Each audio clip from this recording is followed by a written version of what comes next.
Hi అండి. టమాటా rice ఎలా ready చేసుకోవాలో చూద్దాము. ఇది ఈవినింగ్ స్నాక్ టైం అండి. అయితే ముందుగా 2 టమాటాలండి, ప్యూర్ పండు టమాటాలండి గుజ్జు చేసుకున్నాను, అంటే మిక్సీలో వేసాను. కొత్తిమీర కడిగి పెట్టుకున్నాను, ఉల్లిపాయలు, ఇది బిర్యానీ ఆకు, లవంగాలు, చెక్క అండి, ఒక పచ్చిమిరకాయ చీలికండి. అయితే స్టవ్ వెలిగించి ఇది కుక్కర్ పెట్టేసి ఒక స్పూన్ ఆయిల్ వేసాను. మీరు కావాలంటే కొంచెం నెయ్యి కూడా వేసుకోవచ్చు. ఒక టీ గ్లాస్ అంత బియ్యం అండి, ముందే రైస్ కడిగి పెట్టేసి నానబెట్టుకున్నాను. ఇంత చూపించలేదండి, అల్లం వెల్లుల్లి అండి ఇది. అయితే నూనె కాగింది. బిర్యానీ ఆకు, దాల్చిన చెక్క, మరాఠీ మొగ్గ, 4 లవంగాలండి, పచ్చిమిరకాయలు అన్నీ వేయించానండి. వేయించిన తర్వాత మనం ఇందాక పెట్టుకున్నాం కదండి టమాటా ప్యూరీ, అది కూడా వేసేసి ఆ టమాటా ప్యూరీ బాగా వేగాలండి, లేకపోతే పచ్చివాసన వస్తుంది. బాగా వేగిన తర్వాత కొంచెం పసుపు, జీలకర్ర, మెంతి పొడి అండి, ఇంకొంచెం కారం అండి.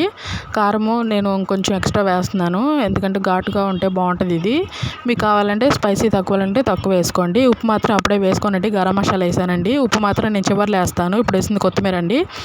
ఉప్పు ఎప్పుడు కూడా లాస్ట్లో వేసుకోండి, కుక్కర్లో కాబట్టి. అదే నార్మల్గా పాన్లో మామూలుగా వండే లెక్క అయితే ఉప్పు ముందే వేసుకోవచ్చు. అదిగోండి అలాగా వాటర్ లేకుండా గుజ్జుగా ప్యూరీ వచ్చేసరిగా వండేసుకోవాలండి. తర్వాత నానబెట్టుకున్న రైస్ ఉంది కదండి, అది వేసాం. కొంచెం కళ్ళుప్పు వేసుకున్నానండి, నాకు కళ్ళుప్పు అలవాటు, ఎవరి టేస్ట్ తగ్గట్టు వాళ్ళు వేసుకోండి.